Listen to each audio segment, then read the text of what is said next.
इस वीडियो में हम लोग डिस्कस करेंगे कंट्रोल सिस्टम के ऑब्जेक्टिव क्वेश्चंस को। ये जो पेपर है ये आज ही जो है इसको हेल्ड किया गया था। इलेक्ट्रिकल ब्रांच के लिए पेपर है ये 9 अक्टूबर को। ठीक है, 2021 इवेंट सेम का है। तो स्टार्ट करते हैं। इसमें फर्स्ट क्वेश्चन है कि system with large time constant corresponds to a dash system. कि कोई एक सिस्टम है, अगर उसके पास टाइम कांस्टेंट अगर लार्ज है तो वो सिस्टम कैसा होगा, फास्ट होगा या स्लगिश होगा या बोथ ए एंड बी होगा या none of this. Fast means होता है तेज, सुस्त, या दोनों या कोई भी नहीं। तो जब भी कोई भी सिस्टम का टाइम कांस्टेंट लार्ज रहता है, मतलब कि जब लार्ज रहेगा तो उस कंडीशन में क्या होता है कि इसका जो रिस्पॉन्स होगा, ठीक है, वो जो होगा आपका स्लजिश हो जाएगा। यानी कि ऑप्शन बी जो होता है इसमें राइट होगा, यानी कि वो सुस्त सिस्टम होगा। सेकंड क्वेश्चन है कि the AC servo motor is basically ए।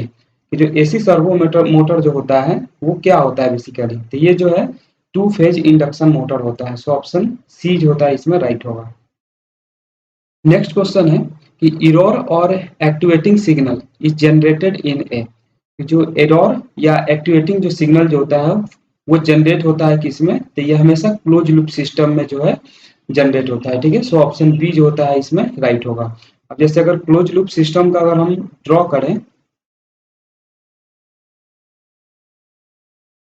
इसका डायग्राम, तो यहाँ पे जो होता है एक समेशन का साइन होता है, ये आउटपुट हो गया C of S, input R of S होता है, ये मान के चलो कि जी ऑफ एस है, गेन है। यहाँ से जो है हम एक फीडबैक दे रहे हैं एच ऑफ एस, और यहाँ पे ये निगेटिव फीडबैक है। यहाँ पे जो भी ये जो हो गया हमारा इनपुट हो गया, और यहाँ से हमने आउटपुट लिया फीडबैक के थ्रू इसमें दिया, तो ये कंपेयर करता है और यहाँ पे जो हमको मिलता है उसी को इरर बोलते हैं हम लोग। ठीक है, यही होता है इरर। ये हमेशा क्लोज लूप सिस्टम में ही मिलता है। ठीक है, ओपन लूप में नहीं मिलेगा। सो ऑप्शन बी जो होता है इसमें राइट होगा। नेक्स्ट क्वेश्चन है कि in a block diagram error detector dash. Means block diagram में जो इरर डिटेक्टर जो होता है वो क्या करता है, तो हमेशा कंपेयर करता है इनपुट और आउटपुट सिग्नल को। ठीक है, सो ऑप्शन बी जो होता है इसमें राइट होगा। क्योंकि यहाँ से भी हम देख सकते हैं कि जो हमको इरर यहाँ पे मिल रहा है वो क्या मिल रहा है, इनपुट, और ये जो आउटपुट हम लेके इसमें दे रहे हैं दोनों का माइनस जो डिफरेंस होगा, यानी कंपेरिजन में जो मिलेगा वही हमारा इरर जो होता है यहाँ पे होता है। तो ऑप्शन बी जो होता है इसमें राइट होगा, फोर्थ का बी। नेक्स्ट क्वेश्चन है कि the drag cup rotor employed in a two phase induction motor to give. कि जो ड्रैग, यहाँ पे कप होना चाहिए, ठीक है, यहाँ पे स्पेलिंग मिस्टेक है, पी होगा। ये जो ड्रैग कप रोटर जो एम्प्लॉयड होता है टू फेज इंडक्शन मोटर में, वो क्या क्या देता है, मोटर वो क्या देता है तो ये जो है हमेशा लो एनर्सिया देता है। ठीक है, सो ऑप्शन बी जो होता है इसमें राइट होगा। देखो यहाँ पे ड्रैग कप लिखा हुआ है, यहाँ पर स्पेलिंग मिस्टेक था, यूपी इसमें लिखा हुआ है। अब नेक्स्ट क्वेश्चन है कि डैम्पिंग जो होता है in a control system is a function of. कि डैम्पिंग जो होता है कंट्रोल सिस्टम का किसका फंक्शन होता है, तो ये 1/रूट गेन का होता है। ठीक है, सो ऑप्शन सी जो होता है इसमें राइट होगा। नेक्स्ट क्वेश्चन है कि root locus is the plot of the roots of the characteristic equation of a close loop system against variation in. जो रूट लोकस जो होता है प्लॉट होता है रूट का कैरेक्टरिस्टिक इक्वेशन के क्लोज लूप सिस्टम में, क्लोज लूप सिस्टम का किसके अगेंस्ट में, तो हमेशा गेन के अगेंस्ट में इसका वेरिएशन जो होता है गेन के का, उसके अगेंस्ट में हम ये रूट लोकस जो होता है हम प्लॉट करते हैं। ठीक है, सो ऑप्शन ए जो होता है इसमें राइट होगा। नेक्स्ट क्वेश्चन है कि स्लोप ऑफ फैक्टर के in plotting Bode magnitude curve is. Slope जो होता है फैक्टर के का जब हम प्लॉट करते हैं बोडे मैग्नीट्यूड कर्व, तो उसमें कितना होता है, तो ये हमेशा 0 डिग्री होता है। ठीक है, सो ऑप्शन ए जो होता है इसमें राइट होगा। नेक्स्ट क्वेश्चन कि if A zero appears in the first column of the route table the system is. अगर जीरो appear होता है फर्स्ट कॉलम में राउट टेबल के, तो सिस्टम जो होता है वो क्या होगा, तो ये हमारा हमेशा मार्जिनली स्टेबल होगा। ठीक है, सो ऑप्शन ए जो होता है इसमें राइट होगा। नेक्स्ट क्वेश्चन है कि which of the flowing technique provide quick transient and stability response. इनमें से कौन सा मेथड जो है, ये चारों जो ऑप्शन दिया हुआ है टेक्निक में से, जो प्रोवाइड करता है हमारा क्विक ट्रांजिएंट और स्टेबिलिटी रिस्पॉन्स को, तो ये रूट लोकस करता है। ठीक है, सो ऑप्शन डी जो होता है ये राइट होगा। नेक्स्ट क्वेश्चन है कि the characteristic equation of a close loop system is given s square plus 4s plus 16 equal to 0, the undamped natural frequency in radian per second is.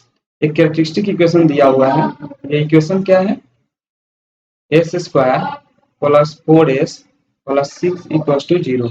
और चूंकि हम कैरेक्टरिस्टिक इक्वेशन जानते हैं कि equation क्या होता है, s square plus 2 zeta omega n s plus omega n का होल स्क्वायर इक्वल टू 0।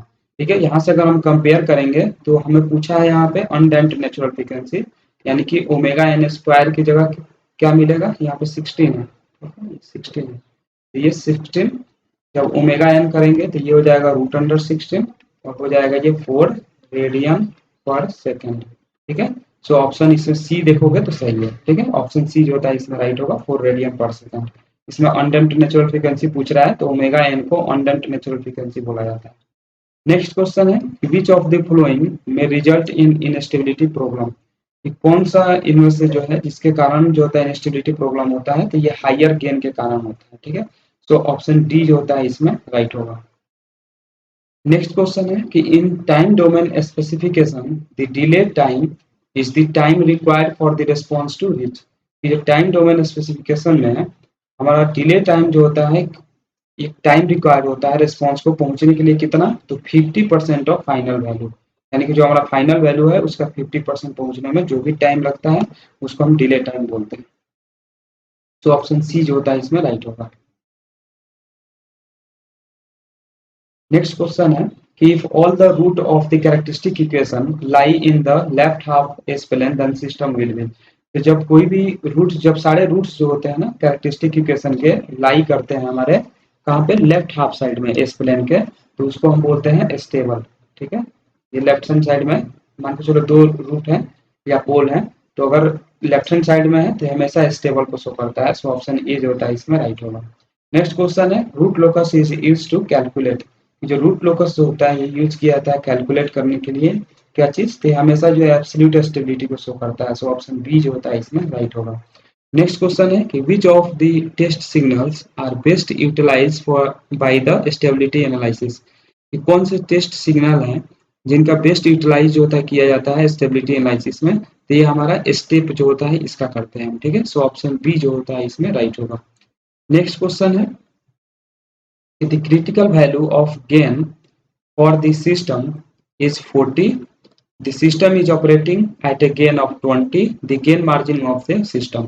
तो देखो जो गेन मार्जिन जो होता है ये फॉर्मूला होता है इसका गेन मार्जिन का कि क्रिटिकल गेन कितना है उसको डिवाइड कर देते हैं हम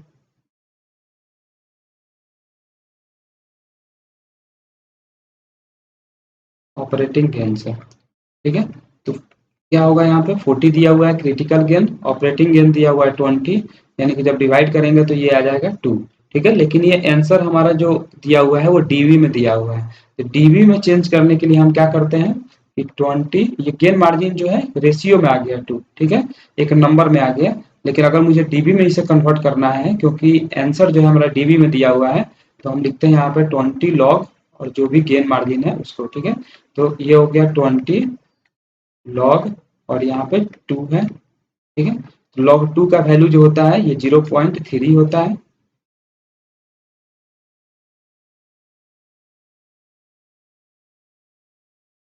ये होता है 0.3, जब मल्टीप्लाइड करेंगे 20 से तो ये हो जाएगा 6 dB। ठीक है, सो ऑप्शन सी जो होता है इसमें राइट होगा, 6 dB।